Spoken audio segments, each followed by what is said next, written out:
I like being a girl. Don't get me wrong, I love being a woman, I love femininity, but there are times in life I wish I was a man so that I didn't have to feel this type of way. And I just heard this like loud knock. No, that's not bear. It could be a pigeon. When I saw the guy with the rope tied around his neck. Where Revolutionary War soldiers were. There's something as we're making our way back to the car. Whoa, fuck! Fuck, no!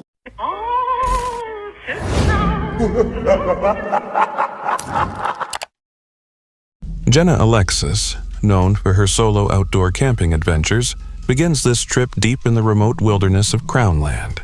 Though she's experienced in bushcraft, this outing quickly shifts from peaceful to unsettling. It all starts calmly. She crosses a small river over logs and searches for standing dead trees to harvest firewood. She goes through her usual process, chopping wood, gathering fatwood, and hauling logs, preparing her setup with ease and precision. This guy. I don't know how I didn't see that when I was walking in, but I'm going to cut this down. These standing dead trees in your camp are called widowmakers because they can squish you in the middle of the night should they fall or should a gust of wind blow them over. It is a dead tree. I'm not harming any of the living trees around here. So we're going to be taking that down for safety and for firewood.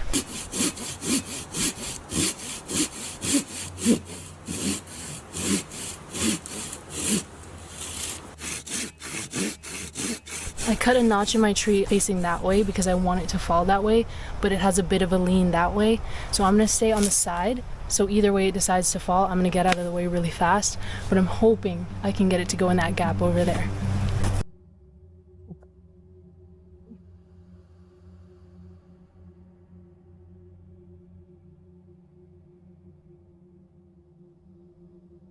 That was sick. Falling trees can obviously be very dangerous, and for that reason I don't like to go against the laws of gravity, but there were some trees on the other side that were alive that I didn't want to hit and have the tree land on, and it worked. I'm learning. Her attention to detail shows real backcountry experience. She picks a sturdy tree to hang her bear-proof food bag, an essential move in grizzly territory. Then she sets up her shelter using a ridgeline between two trees, anchoring her tarp tightly with pegs and paracord. Jenna avoids cutting live trees, using only what nature's already left behind. The result is a minimal but reliable tarp shelter, a reflection of her no-nonsense style and outdoor skill. But that sense of calm starts to crack when something strange happens. Earlier in the day, a white SUV pulls up near where she parked. A man steps out and says he's just looking for something he and his girlfriend left behind on a past trip.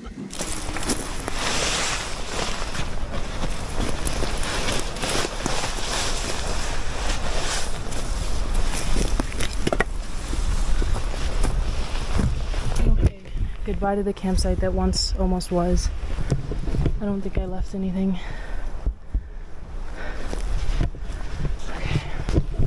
Barely got everything in my bag because I didn't fold everything properly. I'm just trying to get out of here. I have half my stuff in my food bag. It's gonna be okay. He's not here right now. This is where he pulled out to. And he literally took a look at me and turned around and pulled out. But I know it was the same car. It was like a white SUV with a bag over the back of his window. And he turned around and I saw that same bag. So yeah, I'm fucking out of here. Even if that guy didn't mean any harm and he was just trying to camp here, I don't like when somebody knows where I'm camping when I'm by myself. I want to be hidden and unseen, and I don't want some man to know that I'm alone in the woods. It sounds harmless, but something about it doesn't sit right with Jenna. She chooses to stay in her van while he searches, not wanting to reveal where she plans to camp. But as time passes and he doesn't come back, her discomfort grows. She cautiously approaches the SUV and notes the tinted rear windows and a bag blocking the back glass. It's impossible to see if someone else is inside. Jenna walks around the vehicle, tries to get a better look, and memorizes the license plate, clear signs that she's feeling uneasy. To explain what just happened there. This morning I got here pretty early and and I pulled out to the spot that I thought was going to be my spot for the night. And I was getting my backpack, getting ready to leave the car, when this white SUV pulled up and this guy walked out, and he walked up to my campsite, or where my car was parked, and he was like, hey, me and my girlfriend were here this morning and I left something, I'm just going to go look for it. And I was like, yeah, sure, whatever. But I wanted to wait inside the van until he got back out of the woods and left, so that I knew he wasn't like still out there and that he wouldn't know where I was going to hike to. So I was waiting in the car for like a while, and it started to get suspicious that he was like out in the woods for that long. And so I walked up to his car, first of all to get the license plate, but also to see if his girlfriend was actually in there. But the windows were like heavily tinted to the point that I couldn't even see in. But I walked like up and around the car, so I would assume if the girlfriend was in there, she would have like saw me and been like, hey, what's up? You know what I mean? So I walked around the car, I couldn't see if there was someone inside. I got the license plate and I went back to my car, and I just got a bad feeling. Even after she gets back to setting up camp, it's obvious the encounter has thrown her off. She keeps chopping wood, prepping her fire, and getting things ready, but her tone is different. There's tension. She knows the man saw her alone, and worse, he now knows where she is. Later in the evening, her fears seem justified. While heading back to her tarp site, she sees what looks like the same white SUV. It matches exactly. Same shape, same bag in the rear window. This time, it pulls in, lingers, then turns and drives off without stopping. And then the rest of the day went fine. The sky was beautiful. The weather was great. I was having a great time out there. Got a lot done. And then like 4 p.m. rolls around and I see that same car. I know it was the same car because when I looked at the license plate, I saw his back window was gone and he just had like a garbage bag over it. And I saw a white SUV pull up in the distance, and then I saw it like stop where I'm pretty sure he saw me, and then he turned around and left, and as he was leaving I saw that like garbage bag on the back. I was very uneasy, like why did I see that man twice? Why did I never see his girlfriend that he mentioned? Why was he driving around a bunch of different campsites all day? I also don't like the vibe I got from him in the first place, and I just needed to get out of here. But that does really bother me because it sucks that I can't just come out here and have a good time. Like I have to be worried about some creepy man wandering around at night. I like being a girl.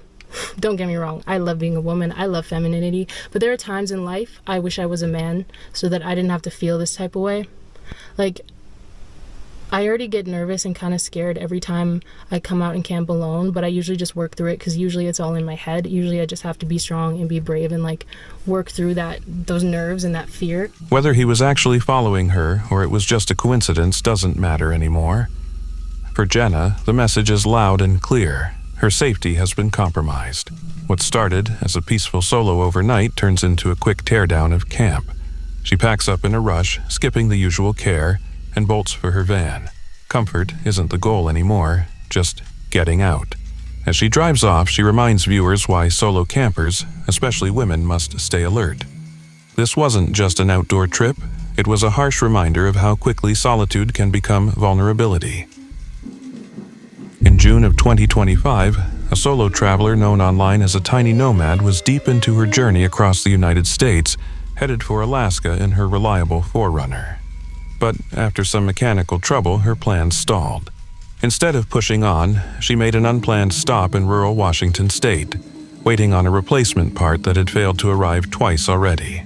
After clocking in 3,000 miles of driving in just a week, she decided to take a break and recover her energy.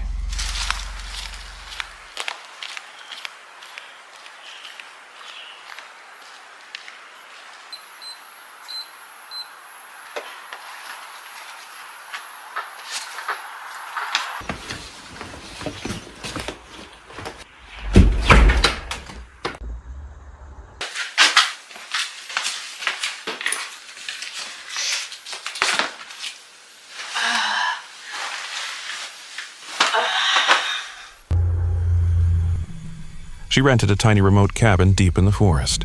Surrounded by misty trails and moss-covered trees, the place looked like something out of a storybook. But that peaceful image wouldn't last long. Well, I've been laying in bed reading for like half an hour. And I just heard this like loud knock. It came from the back of my cabin. And it scared me to the point I immediately jumped up and started looking all around the windows to see if I could like see an animal. I was like looking for maybe a bear because there is bear around here, but I couldn't see anything. I mean, I can only see out the front of my cabin, but I'm just feeling like weird and like on edge now, especially since to get to like the kitchen in my car, I have to like, it's like a trek. I mean, when I say a trek, it's about a 5-minute walk outside my cabin, but I have to completely walk through the woods. Like, I can't see my vehicle from here. Oh, God. Her first day went by quietly. She rested, ate well, and soaked in the forest air. That night, she'd snuggled into bed with a book, until about half an hour later when a loud knock echoed from behind the cabin. She jumped out of bed and looked through the windows, thinking maybe a bear had wandered close. But there was nothing. The silence outside only made it more unnerving. What made her even more nervous was that her vehicle wasn't parked nearby. It was a 5-minute walk through dark forest, with no lights, no visibility, and no neighbors. Then she remembered something odd she noticed when she first got there. I mean, I don't know. The camera definitely looks like it hasn't been used in a very long time, but it's like, why wouldn't they just take it off? Why is it there? It just adds to the creepiness of this place, in my opinion. I don't like it. I also just discovered there's a shower here. So I was like, why do they have these towels right here? Like shower towels? And then when I walked outside, they have an outdoor shower that's completely open. Right there. But, I mean, it's completely open. Nothing covering you. A security camera mounted above the porch. The welcome book said it was inactive, but something about how it looked down at the entryway never felt right. And the outdoor shower? It sat right beside the porch with no curtain, no privacy, and fully exposed to anything or anyone in the woods. She never saw anything, no shadowy figure, no prints. But between the knock, the camera, and how open everything was, it didn't feel like chance. Was it a local watching her? A stranger passing by? Or maybe just the nerves catching up after so much time on the road? Either way, she spent her time there feeling more on edge than she ever had on the open highway. She stayed the full time, but the unease never really left. No one ever explained the knock, and she never used that shower. Listen up. If you don't like and sub, your crush is gonna marry your worst enemy. I don't make the rules. Hit that button before it's too late. And yeah, click here. It only gets crazier. The Daniel Boone National Forest stretches across Kentucky like a wild fragment untouched by time. Its thick trees and steep ridges hiding stories long lost or never told for the YouTuber Safety Third, this wasn't just a beautiful backdrop. It was the perfect setting for digging into the past known for exploring abandoned places and showing their forgotten remains. He stepped into the woods this time to track down old mining sites driven by both curiosity and excitement. Not knowing the day would take an unexpected turn, everything started as usual. A quiet walk deep into the forest. The landscape, thick with green and tough terrain, seemed calm, almost welcoming. His path eventually led him to a massive structure, a leftover piece of industry known as the K&T Railroad Bridge. See what I mean? So that's the K&T Railroad Bridge. Okay, may as well check it out. Better than walking the road.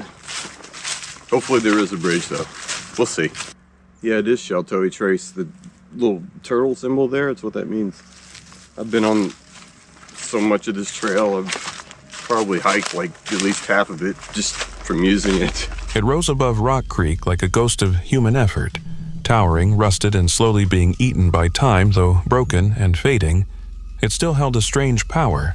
A heavy reminder of the workers who once crossed it, now gone, leaving behind nothing but the skeletal remains of what they built under the bridge. He spotted signs of history, old cables lying in strange patterns, paths disappearing into the woods like they hadn't been touched in years. Cable. It runs this way because there used to be a bridge right here. I had it marked from the old maps. It's not there anymore. There's nothing left of it, but this old cable's still here. Okay, so it looks like Sheltoe just keeps going that way. I don't see a bridge. It probably uses the big vehicle bridge up here. I don't want to go that far up just to turn around. So we'll probably just cross the creek. The place was too quiet. Unnaturally still, the only sound came from his own steps and the occasional brush of wind through the trees. The forest wrapped around him, calm but also unsettling for someone walking alone. This kind of isolation was part of the thrill, a way to disconnect and sink into raw nature. Then he made his first find, a collapsed mine entrance.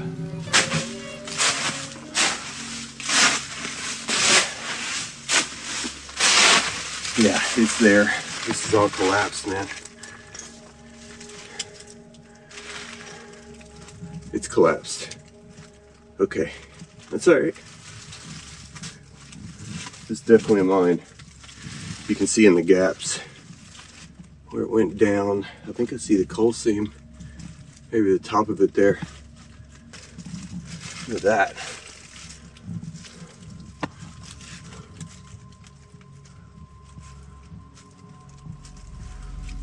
Okay. It had clearly caved in, the opening barely showing anything beyond but the broken rocks, and hints of coal told their story, a place once dug by people, now just a shadow of what it used to be. It wasn't much, but it sparked something in him enough to keep moving forward, hoping to find more. The trail began fading. The trees got tighter, and the deeper he went, the more the silence changed. It no longer felt peaceful. It pressed down like the forest itself was watching him. Still, he kept walking, trying to ignore that edge of fear biting at his thoughts. And that's when he came across another sight. This time, a full cave, still standing and open. It's like we're missing a good one. Good grief, y'all. Yeah, we're missing a real good one. Look at that. I don't think these are like very old at all. That's a pretty high coal seam too. And it's dry. Cool, dry air met him at the entrance. The rock walls marked by time untouched and strangely perfect. As he got closer, he started filming every detail: the stone, the faint black lines of coal. Everything felt preserved, but also too clean, like the cave didn't belong there. Just as he leaned in to inspect it, a sound ripped through the air.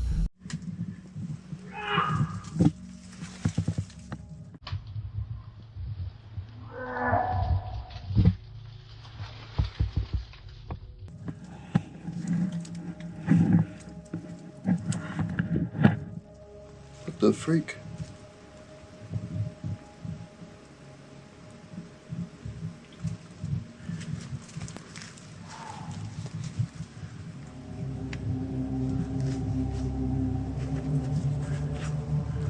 That was weird. A scream, loud and sharp, human. Without a doubt, it echoed through the woods and bounced off the cave walls. His body froze, heart racing. The scream didn't make sense out here, far from any road or trail. It shouldn't have been possible. His eyes scanned the trees, nothing moved. The forest had swallowed the sound just as fast as it had given. Was it someone hurt someone warning him, or was it something else he didn't wait to find out quickly? Backing away from the cave, every step more rushed than the last. The woods that once felt wild and beautiful now felt alive with something hidden and dangerous. Every little sound took on new meaning, like the whole forest was watching his escape when he reached familiar ground. The bridge and trail felt different, darker, but he kept moving, the image of that scream locked in his thoughts. He finally made it back to the creek. The sight of the old bridge giving him a moment of calm, but even crossing it didn't ease the questions. Had someone really been there? Had they followed him? Or was it something he couldn't explain? The truth stayed buried in the trees, just like whatever screamed that day, and now a new shadow rises out of the desert in Arizona, where something even stranger is waiting in the dark. Exploring the Unknown is a YouTuber best known for deep woods camping trips and raw, real-time reactions to the strange and unexplained. This time, he's back with footage that starts like any other snow-covered hike with his friends. Lighthearted talk, boots crunching over frozen trails, and the usual laughs between buddies on another winter adventure. But that easygoing vibe doesn't hang around for long. While walking deeper into the forest, they come across something that instantly kills the mood. A big, abandoned tent, buried partly under snow, torn up by weather or time, but still full of personal items. A child's shoe sits near the flap, candy wrappers are scattered, and gear is tossed inside like it had been left in a hurry. But here's the part that messes with you. No fire pit, no nearby car, and no footprints anywhere around it. Not even their own until they showed up. So far, I'm really not seeing any need for alarm. I'm guessing it's just a abandoned tent.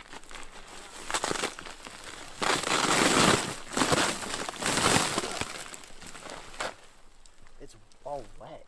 Well, yeah. I would just leave it. There's no blood or anything pulling out. I don't think it's a person.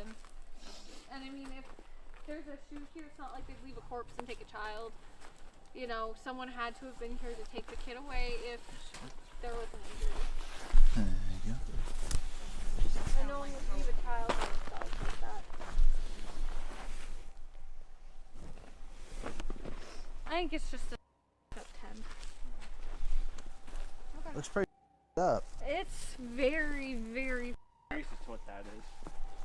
We're pretty much right there with it. I think it's just fabric. Yeah.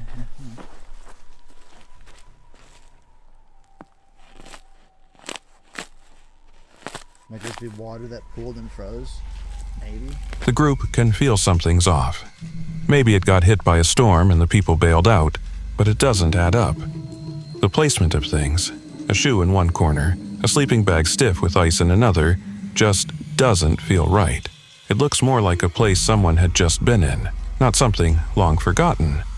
No signs of a fight, no damage that screams danger, yet the absence of any reason for people to leave that kind of stuff behind makes it worse. That child's shoe especially. It's the kind of thing no parent would forget unless they were running. They decide not to touch much, keeping their distance, and quietly move on.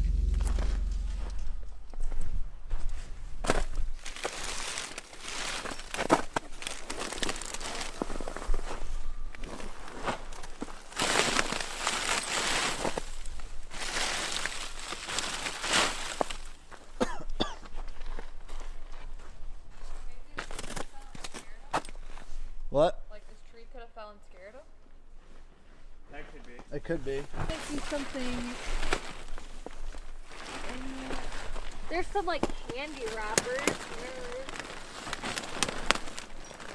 Honestly, actually, I think that trunk there, because it looks like that might be another air vent, might be lumpy the same way this looks like it was on the other side. Like this is just extra fabric lumped up. That would make a bump like that too. That's true. Yeah, I think it's an empty tent with some candy wrappers and a kid's shoe. Could have even been parents said, you guys can go camping. We'll come check on you every day.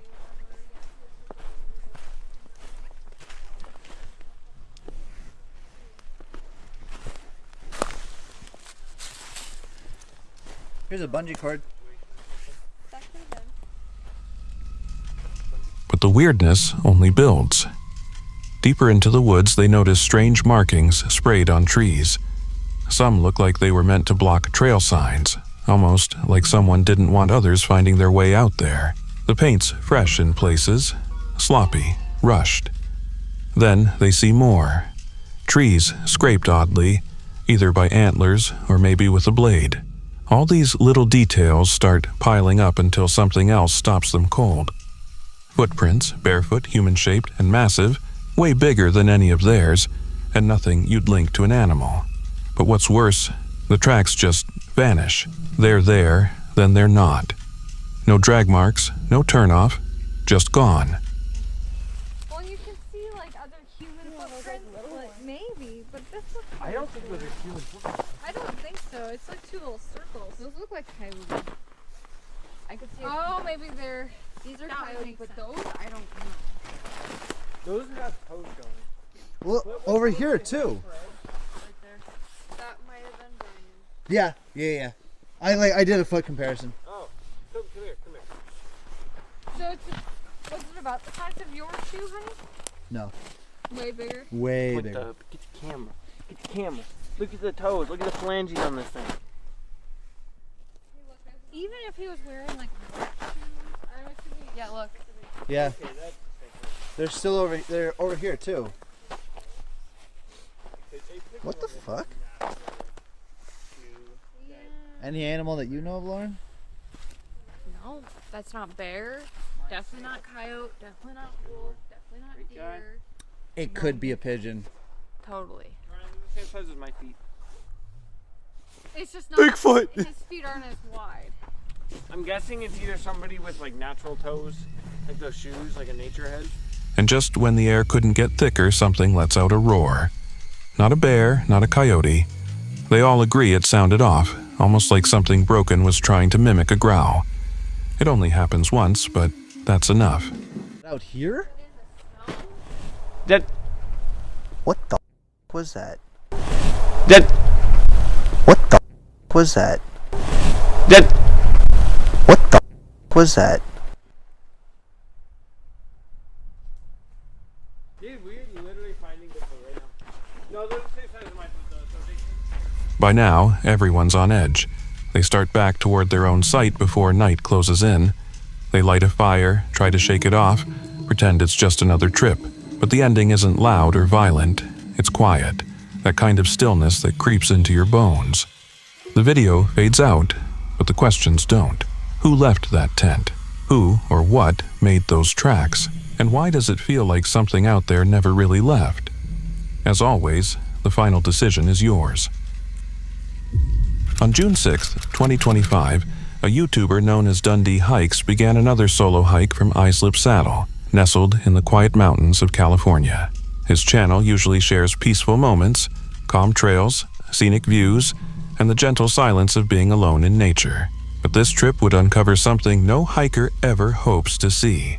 So it's been a couple days since this incident happened, and thought I would try to give you a more coherent account of what happened than just the videos show. I'll show you the videos after I finish talking. There's nothing graphic in there, so no need to worry about that. Anyway, I broke camp at Islip Saddle, and I decided to do like a mile more road walk before joining the PCT again. As I approached the Javis Memorial Picnic Ground, I noticed there was a single car in the parking lot, and it was backed up to the edge. But what really caught my attention was that the back tires were way up on the embankment. So that caused me to walk over and take a closer look.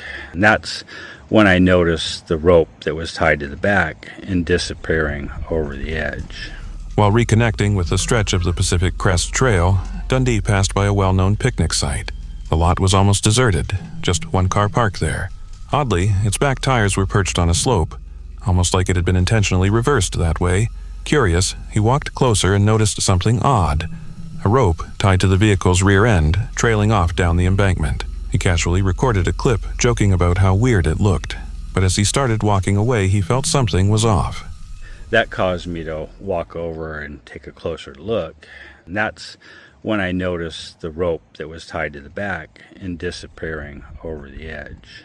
And, you know, I really didn't even think anything about it at that moment. You know, I pulled out my camera and I took a little video, something like, hey, look at this is weird, I guess I'll never know what was going on here. And I started to walk away. And then my curiosity got the better of me, so I dropped my pack and I grabbed the rope and shuffled down to the edge. And that's when I saw the guy with the rope tied around his neck. I didn't really spend a lot of time gawking at him. I didn't take any pictures. I kind of stupidly shouted hello a few times, like he's gonna open his eyes and say just kidding or something. But then I hustled back up to the parking lot and tried to figure out what I was gonna do, because I had no service at all. Then it hit him. At the end of that rope was a man's lifeless body, hanging by the neck, completely still. Dundee called out, hoping against hope it was some kind of sick joke, but there was no movement. He rushed back up the incline, realizing there was no cell signal. He hiked all the way back to his gear, pulled out his emergency inReach device, and alerted the campground host.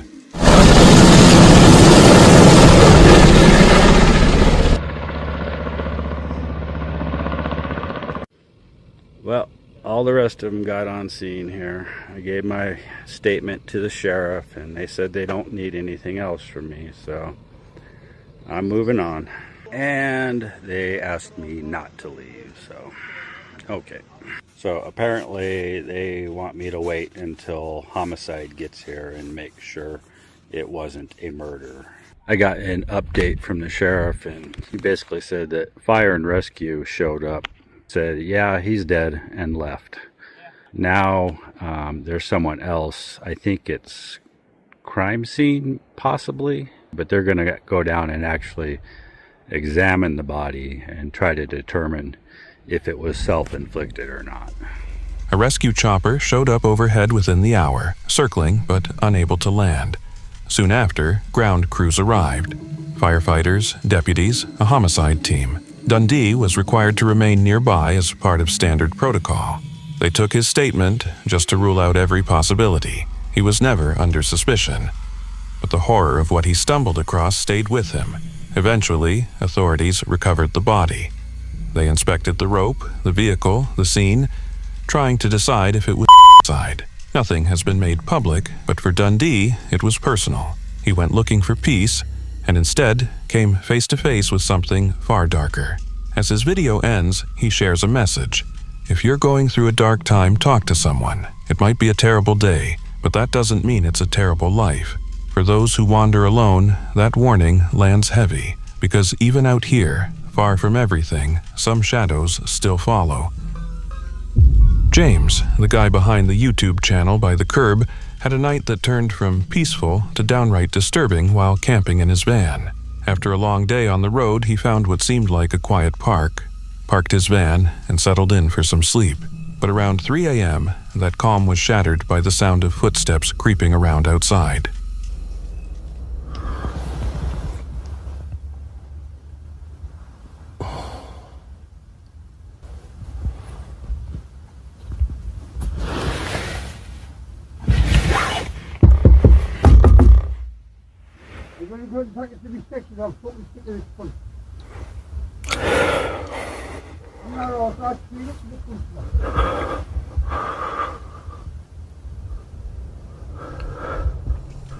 Curious and on edge, James peeked through the window, only to see a man stumbling around, yelling, clearly not in his right mind. The guy looked drunk, but it was his erratic behavior that made everything start to feel truly unsettling.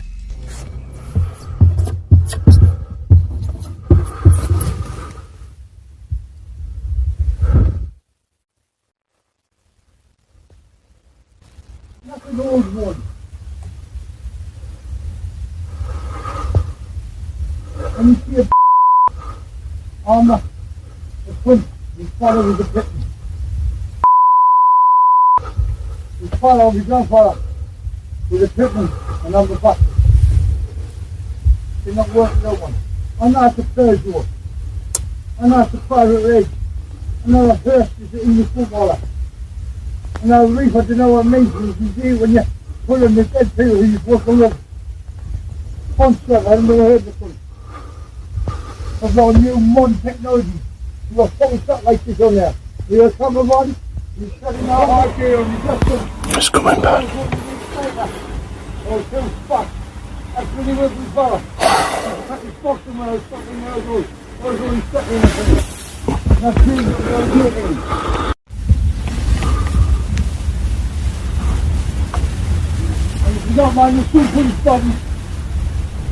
Then, things got even creepier. The man began scribbling, "I love you," on the fogged-up glass of the van. That moment flipped James's nerves into overdrive. Something was clearly wrong. He thought about driving away, but the way he'd parked made it tough to escape quickly.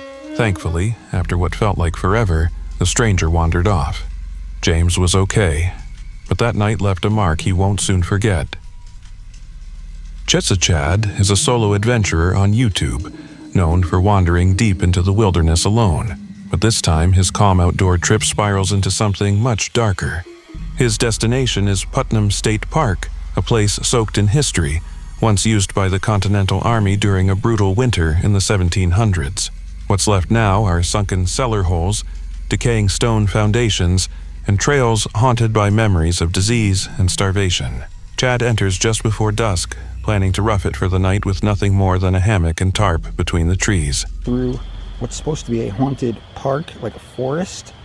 I'm out here all alone in the woods inside of this state park right now. So I am inside the Putnam State Park. This is a state park out here in Connecticut where Revolutionary War soldiers were camped out during the winters of 1778 and 1779. There's reports of ghosts being seen here in the woods, and there's a cave over here where a guy got shot. So I'm going to try and see if I can communicate with these guys tonight, and we're going to take a walk through the woods right now. So let's see what happens. Let's go.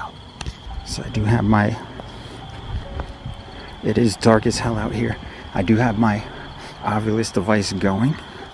I'm trying to be careful with my light because there are cars that are driving by outside the park, and I actually don't want to get caught in here. But we're gonna walk through this whole park. Here's the Ovilus device right here. As night creeps in, he hikes deeper into the forest armed with a flashlight, eventually arriving at Philip's Cave. It's not much, just a shallow rock overhang, but it holds weight in local lore. Some say it was once shelter for desperate soldiers. Others whisper about people vanishing near it. As he films around the cave, something shifts. The air grows heavy, and the usual night sounds become erratic and broken. Chad keeps filming, but the tension builds in the footage. He keeps stopping to scan the woods, drawn by snapping twigs and soft whispers from both sides. The sounds never get louder or clearer, but they never really go away either. Here, you guys. This is it. This is Philip's Cave right here. Looks like a little stairway made of rocks or something. Or it's obviously made of rocks. I mean, it goes up.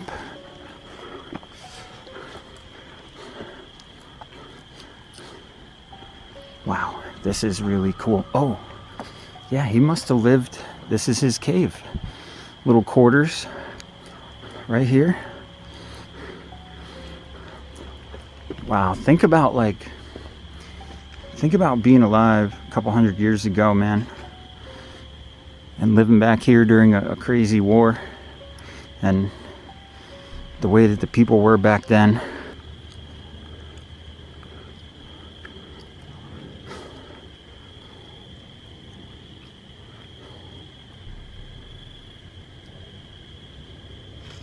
I'm gonna take a seat. Can you, Mr. Phillips, sitting here in the Phillips Cave, or outside of the Phillips Cave, not in it, but can you talk to me, Mr. Phillips? Then everything halts. A strange voice, low, distant, and almost human, cuts through the trees. It's far off, but unmistakable. His light darts through the woods, catching nothing. No eyes reflecting, no figures darting. Whatever made the sound isn't showing itself. It's not a hiker, not an animal. It's something deliberately staying hidden. Chad tries to shake the fear and heads back to his hammock. But even there, the camera keeps picking up low murmurs, unintelligible, uneven, floating in from the dark woods. What's most disturbing is that nothing ever shows itself.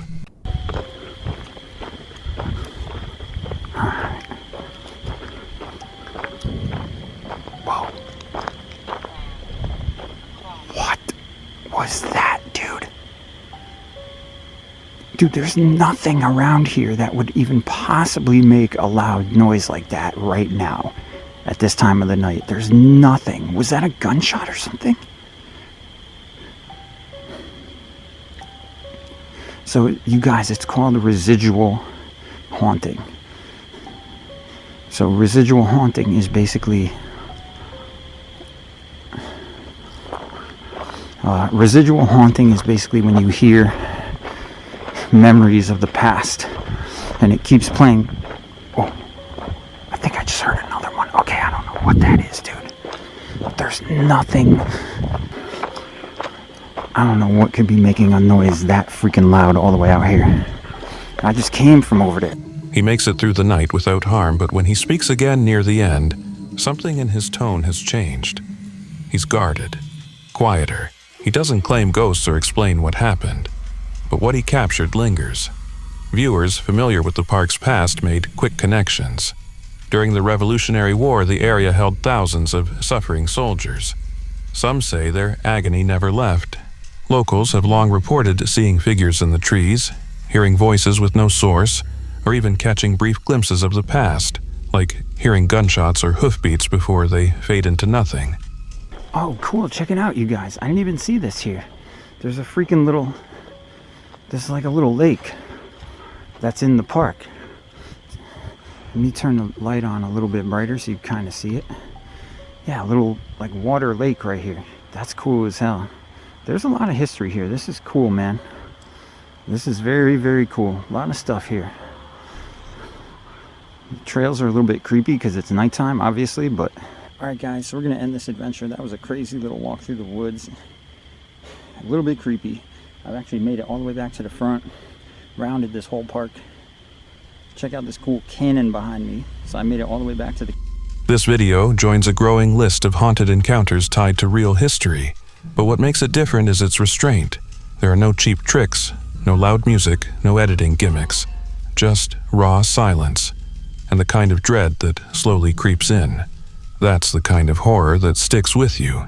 Not the monsters jumping out, but the feeling of being watched by something that never steps into the light. Something that lets your fear do all the work. Iki Acres is a YouTuber who loves diving deep into the forest and sharing outdoor tips with his viewers. But in this video, the mood shifts. He recalls an unsettling experience and walks us through every moment in his own words. Hey guys, welcome back to another episode of Iki Acres. In this video, I'm going to show a clip from another video that Bridget and I did a while back. This is a little older video, and it's the genuine video from on my channel that I uploaded back when this incident happened. And it's pertaining to this thing that we ran into in the woods. And this was not a staged video. This was not something that was a hoax. Bridget and I were just on a hike. It was a very hot summer day. It was broad daylight. It was in the afternoon. We did not expect what happened to happen. The video is set along a trail cutting through the eerie woods of Broken Straw State Forest. It's the kind of place that sticks with you, and once you've seen it, I'd be curious what you think too.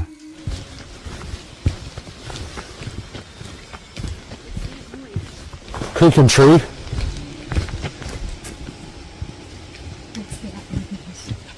What the hell is that? Get the dog picked up. There's something as we're making our way back to the car. Keep walking, keep walking, keep walking. That's what we heard in the woods off to the left of the trail as we were making our way back to the car. The reason why I bring all this stuff up, you guys, is because out of all the different trails that I've hiked in my lifetime, this was the one time when I ignored my gut feeling, my intuition. Soon as we got onto the trailhead, we were checking our packs. We were making sure that we had everything with us before we locked up the car and left. Something straight out of the gate told me, don't hike this forest. Don't hike this trail. And typically I listened to that. But on this day, for whatever reason, I ignored that gut feeling, that intuition to not hike this trail. And I did it anyway. I never should have. And whatever this thing was, it was killing a baby deer. It started with what sounded like a baby crying, high-pitched, distant, but then came a deep, guttural growl. At first, he chalked it up to a bear, but the longer he listened, the more unnatural it felt. Something about it didn't sit right. Trusting his gut, he made the smart call to walk away and not look back. The comment section exploded. Some people think it might have been Bigfoot. Others aren't sure what to believe. But one thing's for sure, we'll probably never find out what really made that sound. Wayne, better known to his audience as Wayne the Bearded Explorer, has always been drawn to the strange and unexplainable, using an app called Randonautica, which generates random coordinates based on a user's intent. Wayne and his friend DMO often find themselves caught between curiosity and creepiness. On a warm August night in 2024, they set out once more, unaware this particular adventure would push that boundary further than expected. That night's intention came from a viewer who jokingly suggested the phrase, Mr. Slippery. Laughing at the absurdity, they entered it into the app, which led them to a wooded patch near a playground. It seemed harmless enough. Armed with flashlights, though DMO had misplaced his usual one and brought a dim backup. They parked and headed into the tree-lined path. The sound of a small stream bubbled in the background. Their tone was light as they joked about a drunk man they'd seen earlier, stumbling into bushes. Along the way, they noticed odd items. An abandoned sock, a lone sweater, sparking playful guesses about how they got there. What's dirty sock. Nice jumper. Sorry, I thought that someone was throwing something in the river. Really? Yeah. I hope that bloke didn't fall in. No, he fell in the other side. Not in, but fell over the other side of the road. So. What the hell? I think that's a fish. I caught that. Is that a fish? This torch is that little torch is massive. I think I did catch that on the old camera. Is that a little fishy? Little fish. That was cool. Fishy. Anyway. Even with night fully settled in, the woods didn't feel threatening at first. The mood was calm, their banter easy, but the further they walked, the more that calm began to fray. The laughter faded, replaced by the sound of dry leaves underfoot and the distant hum of traffic slowly disappearing. The path grew narrower, tree limbs arching overhead, casting jagged shadows that twisted with every beam of light. Then, slicing through the quiet, came a voice. A sharp, deliberate voice that shattered everything. What the fuck? Fuck! No! This way. Shit!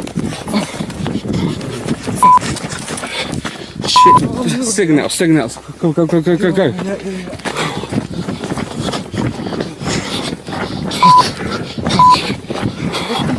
I don't know. I thought you called me a bitch.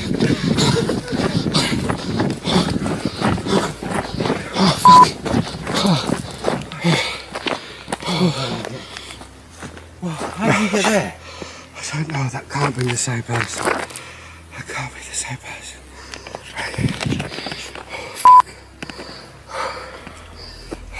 How did he get there? The words were loud, distinct, and loaded with menace. Wayne and DMO froze instantly, their lights scanning every inch of the surrounding woods, but no figure appeared. Just trees and darkness. The fear came on fast. Whoever had spoken wasn't showing themselves, but they were close. The peaceful hike had flipped into something sinister. Every branch that snapped, every leaf that rustled suddenly felt like something approaching. Without waiting to see more, they turned back. Their pace quickened, hearts racing. Familiar sights, the brook, the sock, flashed past them as they rushed to the safety of the car. But as they reached it, their fear turned into something worse. Sitting on the hood, perfectly placed, were two things: a stick and a flashlight. Yeah. It's a fucking stick.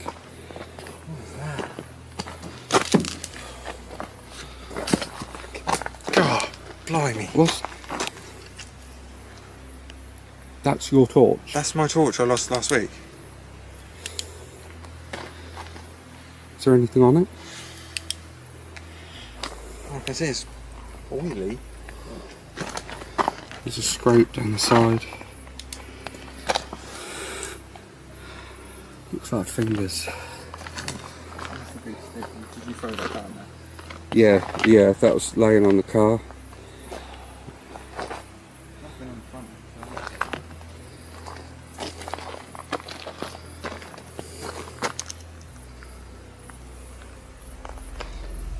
Wayne's stomach dropped. He recognized the flashlight right away. It was the exact one he had lost on a previous trip just a week earlier. Somehow, it was here. DMO picked up the stick and shrugged, seeing nothing odd about it. But the way it was placed beside the flashlight didn't feel random. Someone had gone out of their way to return it, and that act felt far from friendly. Whoever had spoken in the woods had not only been watching them, they had known who Wayne was. The message was clear. They were being followed. Back inside the car, they locked the doors and sat in silence. The threat wasn't imagined. It was real. At home, Wayne rewatched the footage, hoping for answers. The voice had been recorded clearly, but no person was ever seen. When he uploaded the video, his viewers responded with theories. Some thought it was a prank. Others believed a stalker had been tracking them for some time. Either way, it left a permanent mark on both of them. What started as another random adventure had turned into a deeply personal warning. The flashlight's return wasn't kind, it was calculated. Something random had become deliberate. Wayne decided he'd keep exploring, but he'd never look at these trips the same again.